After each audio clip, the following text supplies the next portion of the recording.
অগপ বিজেপিৰ মাজত এইবাৰ আৰম্ভ হৈছে শিপাৰ যুঁজ, শিপা চিনাৰ যুঁজ।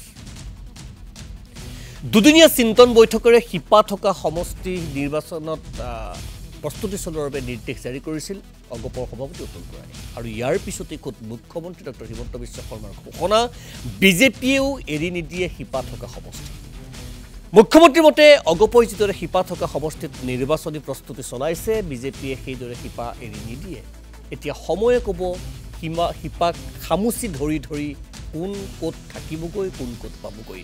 পূৰ্বৰ নিৰ্বাচনৰ দৰেই ললিপপতে সন্তুষ্ট থাকিব লাগিব নেকি অসম গণ পৰিষদ? সঁচাই সজোৰে মাত মাতি পূৰ্বতকৈ আসনৰ সংখ্যা বৃদ্ধি কৰিব পাৰিব অসম গণ পৰিষদে। সন্মুখত নিৰ্বাচন আৰু কেইদিনমানৰ পিছতে সকলো কথা স্পষ্ট হৈ পৰিব। উল্লেখযোগ্য যে ইতিমধ্যেই টিকটৰ দাবী কৰি বিদ্ৰোহৰ বিসম্বাদৰে বহুকেইটা সমষ্টিত অগপৰ শীৰ্ষ নেতাই দল এৰিছে।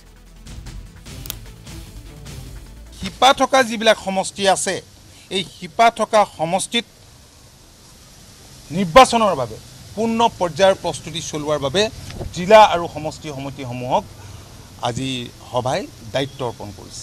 তেখেতসকলে শিপাৰ সন্ধানত লিপ্ত হ'ব বুলি কৈছে। মই তেওঁলোকক শুভকামনা জনাইছোঁ আৰু তেওঁলোকক মই অভিনন্দন জনাইছোঁ।